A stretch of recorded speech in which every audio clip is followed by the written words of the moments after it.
Eh bien, merci beaucoup à tous ceux qui nous ont rejoints. Merci en particulier à Tristan qui remplace au pied levé Alexandre qui devait animer ce webinaire avec nous, mais qui a un petit pépin de santé. Absolument. Ce que je vous propose, on va juste faire une toute petite présentation, nous, The Information Lab, et puis après, je passerai la main à Tristan. The Information Lab, on est une société européenne présente dans 8 pays. On est spécialiste des technologies Snowflake, Alteryx et Tableau. Et on travaille en France depuis 2015 et on travaille avec Travel Planet depuis 2016, il me semble. C'est ça. Aussi bien d'ailleurs sur Alteryx que sur Tableau. La donnée, la monétisation des données, et c'est ce qu'a fait Tristan, puisque quand je parle de Travel Planet, j'aime bien dire que vous avez un petit peu ubérisé votre métier. Ça me va bien. Et c'est effectivement comment on utilise des données pour en retirer des avantages économiques. Donc, en anglais, on dit data monetization. En français, je préfère dire valorisation des données parce que c'est pas seulement de la monétisation, on vend pas forcément les données, mais en tout cas, on va les valoriser pour apporter de la valeur à un produit, à un service, pour changer les règles du jeu ou en tout cas changer la façon d'aborder un marché pour pouvoir apporter plus de valeur à travers ces données. Il faut pour ça des données à disposition, et Dieu sait que dans le voyage, il y en a quand même un sacré paquet, pour pouvoir développer soit de nouveaux produits, de nouveaux services, aller chercher de nouveaux clients. Et c'est toute la réussite de Travel, justement, d'avoir travaillé sur ces points-là.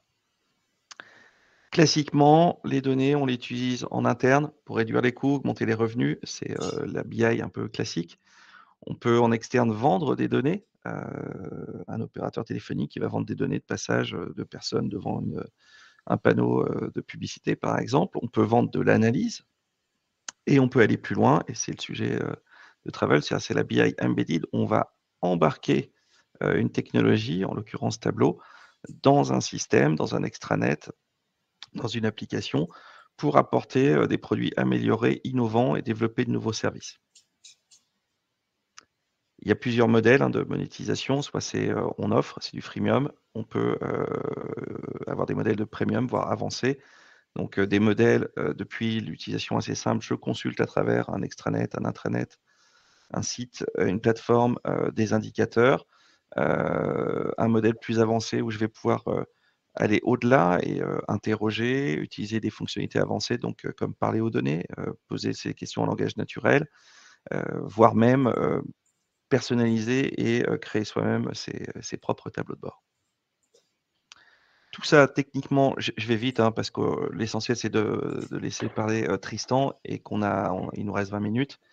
Tout ça, c'est dans un écosystème. Il y a effectivement des données. On peut aller en acheter aussi, en rajouter. Il faut les préparer, il faut développer, il faut commercialiser tout ça. Et c'est le sujet de... Voilà. Et je vais juste m'arrêter là. Et je vais passer la main à Tristan. Tristan, est-ce que tu peux nous présenter un petit peu Bien sûr. Travel Planet, Notre métier. votre métier? Il faudrait juste que j'arrive à arrêter le partage. Hop. Voilà.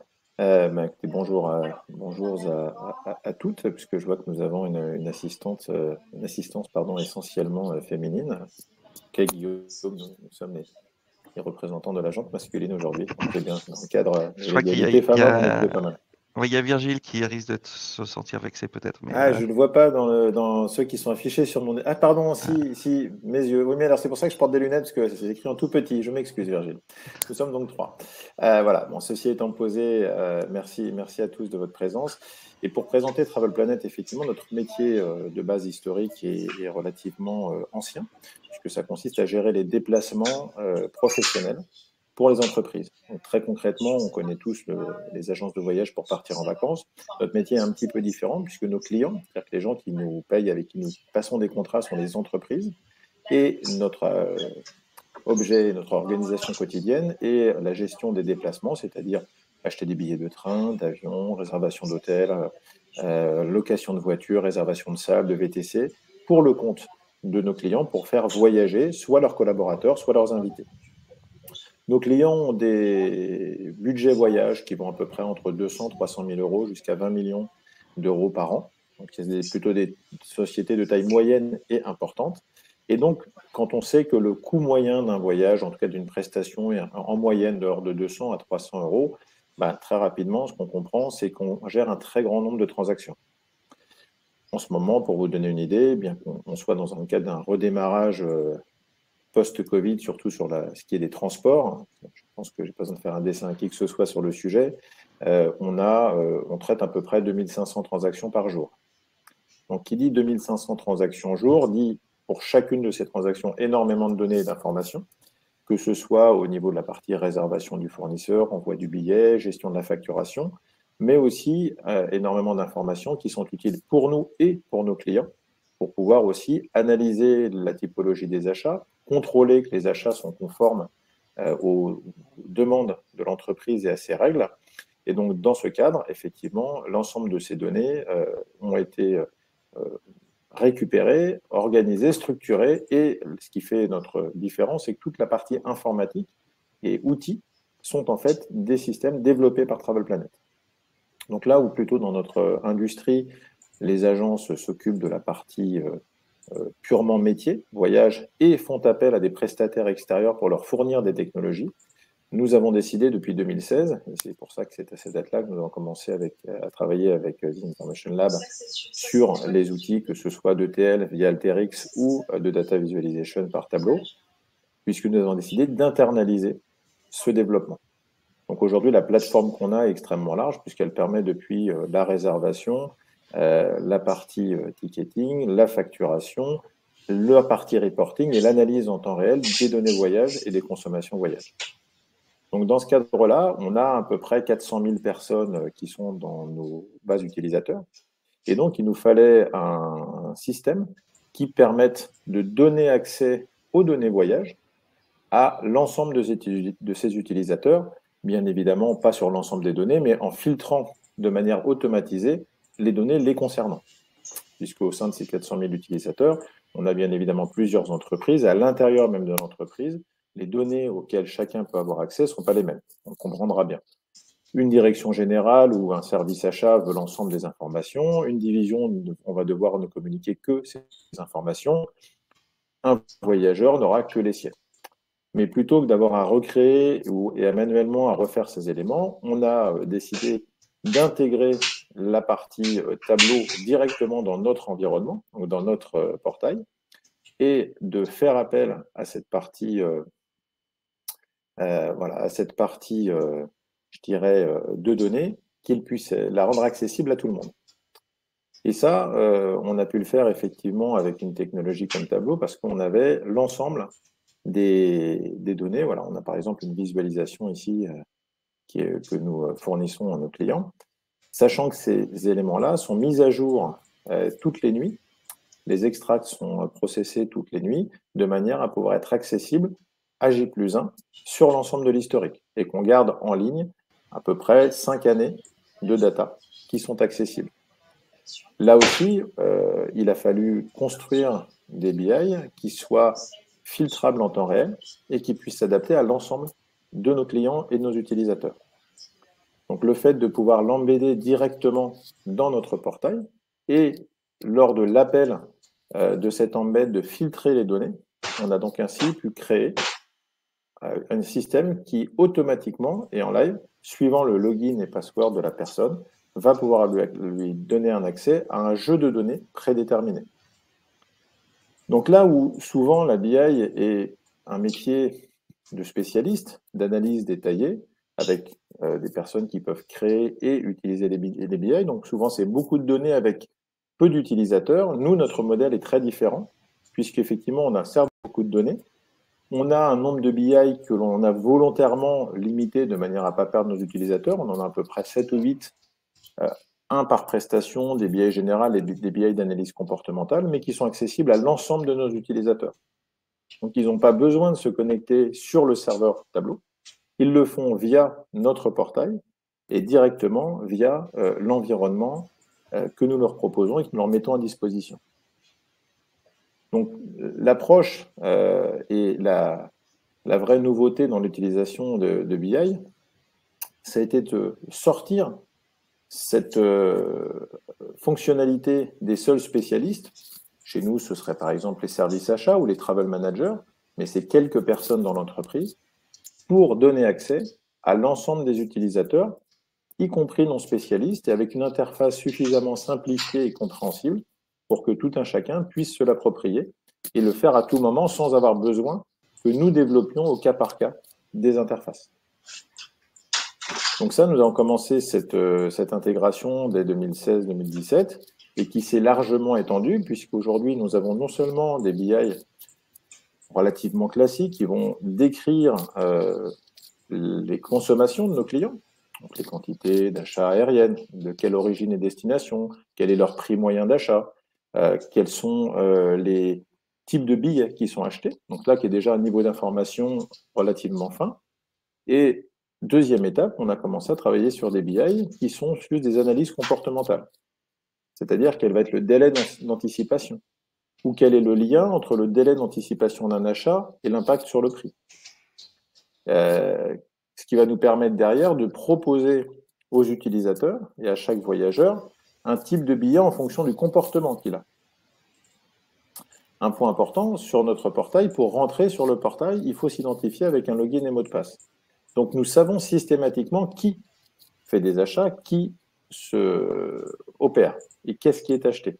Donc à partir de ce moment-là, ça nous permet d'avoir des analyses comportementales individualisées, ce qui permet d'avoir donc une proposition beaucoup plus en ligne avec les comportements individuels, et au niveau de l'entreprise, de pouvoir avoir une visibilité globale et en temps réel sur les consommations de voyages qui sont faites, sur les fournisseurs qui sont utilisés, sur les bonnes ou moins bonnes pratiques qui sont réalisées au quotidien par les voyageurs, et aussi toutes les sources d'économie qui éventuellement ne sont pas appliquées.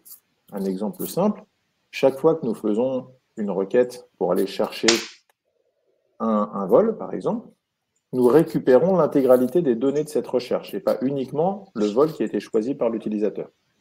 Ça nous permet de faire quoi? Immédiatement de pouvoir, en analysant les retours d'informations, de comparer le vol qui a été choisi, savoir s'il y avait, suivant un principe chez nous qu'on appelle le lowest logical fare, c'est-à-dire le tarif le moins cher mais cohérent. Bien évidemment, si vous voulez un vol à 6 heures du matin et que j'en ai un moins cher à 11 heures, ce n'est pas extrêmement pertinent. C'est-à-dire qu'on a pu définir un écart d'horaire et de durée qui fait que ce soit tout à fait utilisable et ainsi pour pouvoir tracer de manière extrêmement précise les sources d'économie ou de non-économie qui ont été réalisées par l'entreprise. L'objectif étant, puisque beaucoup, lorsqu'on parle d'économie, ça va être de dire dans notre métier, au lieu de voyager en première, vous allez voyager en seconde, au lieu de voyager en premium, vous allez voyager en économie, etc., etc. Ou au lieu de prendre un 3 étoiles, vous allez un 2 étoiles. Or, il y a énormément d'opportunités de faire des économies sans dégrader le confort de l'utilisateur, et donc le confort du voyageur et du collaborateur.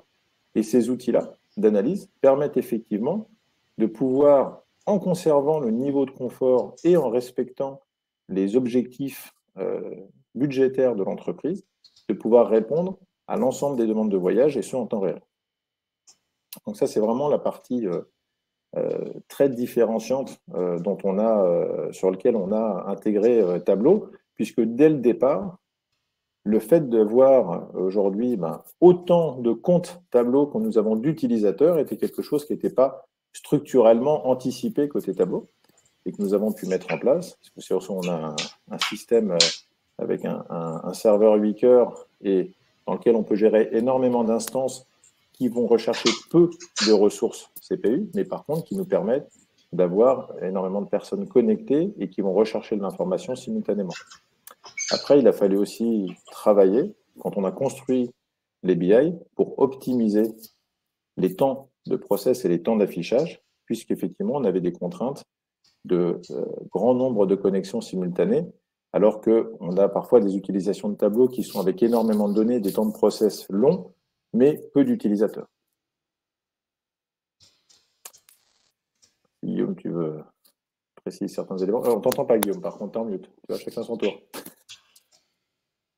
Effectivement, j'ai une question pour toi, Tristan. Je me souviens, en 2016, j'avais l'impression que vous étiez encore une PME. Et depuis, quand je vois votre développement en France, à l'international, est-ce que tu peux nous dire de combien vous étiez il y a 6 ans en arrière, combien vous êtes maintenant?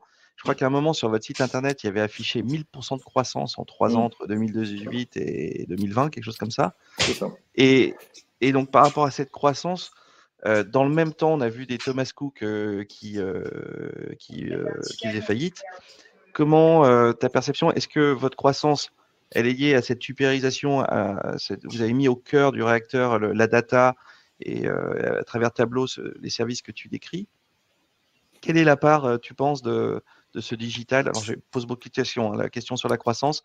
Et quelle est la part Alors, de croissance liée au digital? alors c'est très étroitement lié. J'ai commencé mon propos en expliquant qu'on faisait 3000 transactions au jour. Donc, on est, certes, nous fournissons du voyage. Par contre, on est un métier de volume et donc un métier de process. Et si on veut être efficace sur le process, le choix des technologies et l'internalisation des technologies a été un des éléments clés. Donc très clairement, d'intégrer des outils comme Tableau ou comme Interix, ça a été un élément essentiel puisque ça nous a permis d'automatiser énormément de tâches et pas de les automatiser de manière toujours identique. On les automatise en y intégrant la flexibilité. Puisque comme je le disais tout à l'heure, on aurait pu dire tout le monde a la même BI. Non, tout le monde a le même visuel de BI, mais nous filtrons en temps réel les datas.